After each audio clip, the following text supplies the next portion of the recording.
Welcome back to Forge College. Okay, let's jump right into this. Over our past few sessions, we've been meticulously building out this socially recoverable, gas-abstracted smart wallet. Right? We've got our role management totally locked down, our security protocols are hardened, it's looking great. But here's the thing. Having a brilliant piece of engineering sitting safely on your local machine doesn't actually do us much good. So today, our mission in this explainer is to take all that classic deployment anxiety and transform it into a smooth, completely automated assembly line. We're talking deployment strategy and optimization. To actually pull this off, we have to introduce the absolute hero of our engineering manual, the idempotent deployment.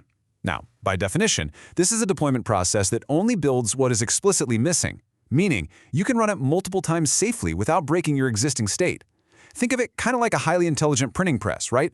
It only stamps ink onto the blank pages and completely ignores the ones that are already perfectly printed. Employing this concept is exactly what prevents the absolute dread of that classic Friday afternoon deploy. So here is our master schematic for today's explainer. 1. The deployment launchpad. 2. Blueprints, seeds, and secrets. 3. The impotent deploy script. 4. Automated CI checkpoints. And 5. Artifacts and next steps. Remember, a truly safe deployment isn't just one risky white-knuckle push to production. It's a robust, well-oiled system of scripts and checks. Okay, Part 1. The Deployment Launchpad, Preparing the Foundation. Before you actually turn the key on this machine, we have to prep our physical workspace. We've built these robust modules, and now we need to securely launch them. So let's grab the right raw materials. Your prerequisites are pretty straightforward. Node.js version 16 or higher, whatever your preferred package manager is, Docker, if you're planning on running a local node fork, and, of course, the hardened code base we developed in those prior lessons. We're essentially taking all of that hard work and plugging it right into a repeatable pipeline. Moving on to Part 2, Blueprints, Seeds, and Secrets, Safe Configuration. With our workspace ready, we really need to shift our focus to handling our critical architecture. And guys, there is a strict divide between total disaster and professionalism here. Dangerously hard-coding something like a deployer private key directly into your files, that's essentially offering to fund a hacker's next luxury vacation. Just don't do it. The absolute engineering standard here is strictly using .env files locally. Keep a .env.example file in your repository, and relying entirely on your CI provider's secret store for the actual real keys and RPC URLs. Real secrets stay out of version control. Period. Now, to make our deployment truly repeatable, we use a master blueprint, which we call our JSON manifest. Inside, we have our wallet salt, which is the exact seed used for our CRA2 wallet address derivation. This is vital because it guarantees our contract addresses are perfectly predictable and deterministic.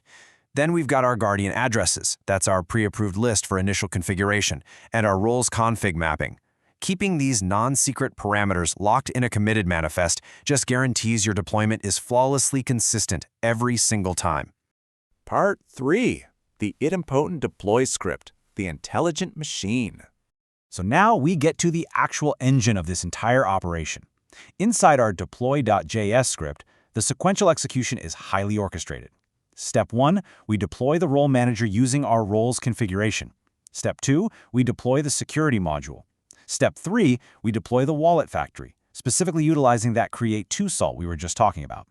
And once these are deployed, the script automatically records their returned addresses right into an auditable JSON file. But here, right here, is where the idempotent magic actually happens.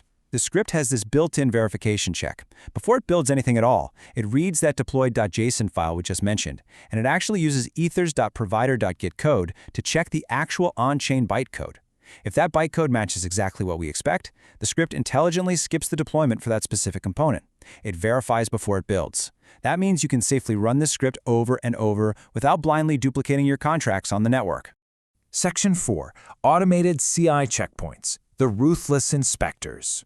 We've built the automated machine, so now we need our uncompromising quality assurance team. Your continuous integration, your CI pipeline, is essentially a team of ruthless inspectors, and they follow a very strict chronological flow.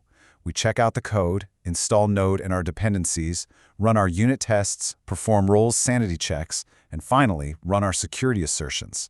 Every single push and pull request has to clear these exact hurdles. No exceptions. I really want to highlight this quote because it is just paramount. Each CI step must fail the job when assertions fail. Why does this matter so much? Because if a Guardian quorum test fails right here in CI, the job completely stops dead in its tracks. It acts as an automatic circuit breaker. This ruthless inspection is exactly what saves your wallet from deploying in a broken, unrecoverable state on mainnet. We are validating those role invariants and hardened module behaviors automatically, way before we ever even think about accepting a merge. And finally, Section 5, Artifacts and Next Steps, the final output. Let's bring our assembly line to a brief halt and just inspect the final products. This checklist is your concrete proof of success. After a correct run, you should absolutely have these observable, auditable artifacts. The deploy.json file must exist, and it must list all the correct addresses. Your unit tests, they have to pass locally and in CI. Your role sanity script should output an enthusiastic OK. Your security assertion script has to produce absolutely 0 failures. And finally, you verify that idempotency by running the deploy script a second time and confirming that the addresses do not change.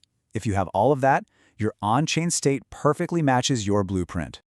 There's just one final task before we wrap up today. You need to compile your optimization checklist.